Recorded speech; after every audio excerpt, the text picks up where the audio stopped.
টাকা কামালেও হাহাকার, টাকা না কামালেও হাহাকার। আসসালামু আলাইকুম স্যার। ওয়ালাইকুম সালাম। আপনি তো স্যার দীর্ঘদিন ধরে টাকা পয়সা নিয়ে কাজ করছেন স্যার।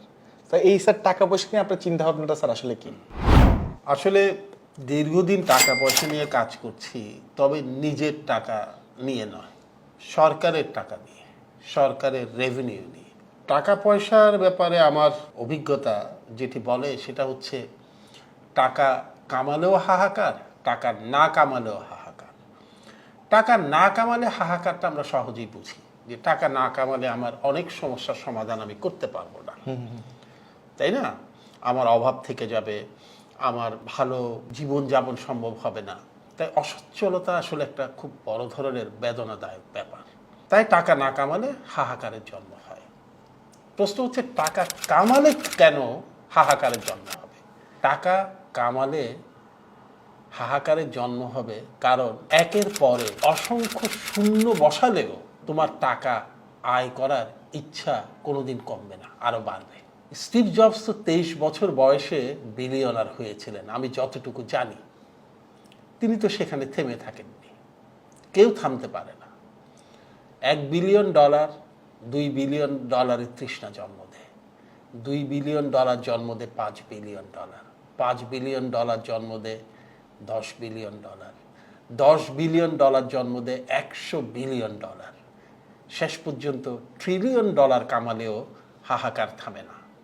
তাই টাকা কামানোটাও এক ধরনের হাহাকার, টাকা না কামানো এক ধরনের হাহাকার। এই অর্থে দুটোর মধ্যেই মিল আছে।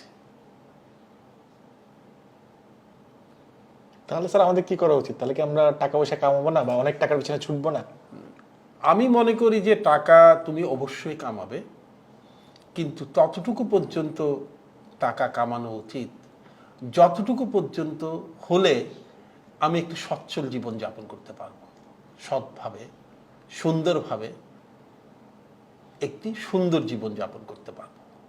কিন্তু অতিরিক্ত টাকার পেছনে ছুটতে গিয়ে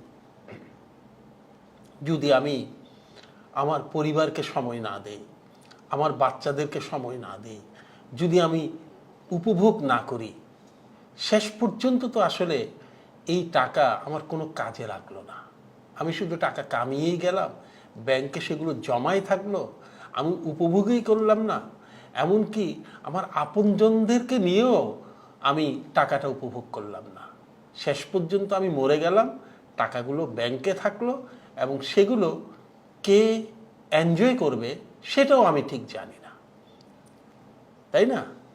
তাই আমার মনে হয় যে টাকা কামানো দরকার, তবে একটা লিমিটেশন থাকা উচিত। তাহলে স্যার আমরা এই টাকাগুলো আয় করবো স্যার কিভাবে, বা কি কি আসলে পন্থা অবলম্বন করা যায় স্যার? টাকা তো আয় করা যায় অনেকভাবেই, তবে টাকা আয় করা একটা কথা, আর টাকা চুরি করা আরেকটা কথা। আমি বলবো টাকা আয় করো। আয় মানে সৎ পথে যেটি আসে, চুরি মানে যেটি চোরাই পথে আসে, অসৎ পথে আসে, দুষ্ট পথে আসে। যে আমার বাবা বলতেন যে তুমি চাইলে তো চুরি করেও টাকা কামাতে পারো, তাই বলে কি তুমি চোর হবে? তাই আমার উপদেশ থাকবে, তোমরা পরিশ্রম করো, উপার্জন করো, সেটাই তোমার টাকা কামানোর মধ্যে শান্তি দেবে। টাকা চুরি করার মধ্যে কিংবা টাকা চুরি করে ধনী হওয়ার মধ্যে আসলে শেষ পর্যন্ত শান্তি নেই। এবং অতিরিক্ত টাকার পেছনে ছুটতে গেলে জীবনে অনেক কিছু বিসর্জন দিতে হয়, যৌবন বিসর্জন দিতে হয়, তাই না? অসংখ্য বর্ষা দেখার আনন্দ বিসর্জন দিতে হয়, পূর্ণিমার চাঁদ দেখার যে অদ্ভুত অনুভূতি সেটি বিসর্জন দিতে হয়, প্রিয়জনদের সাথে আড্ডা সেটি মিস করতে হয়। এগুলো খুব খুব খুব দামি জিনিস।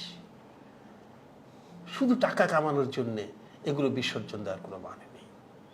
অতিরিক্ত টাকাওয়ালারা নিঃসঙ্গ হয়ে যান, এবং তারা যখন মারা যান নিঃসঙ্গ অবস্থায় মারা যান। তার মানে এই না যে তারা মারা যাওয়ার সময় তাদের পাশে কেউ থাকে না, তা না, কিন্তু থাকে। কিন্তু সবাই অপেক্ষা করে এই মানুষটি কখন মারা যাবে এবং তার টাকার ভাগটা আমি কখন পাবো। সত্যি কথা স্যার।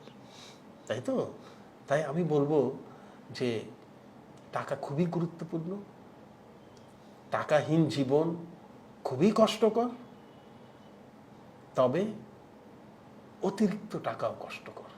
সেটা তো খরচ করার সুযোগও তোমার নেই, কোথায় খরচ করবে তুমি? তাই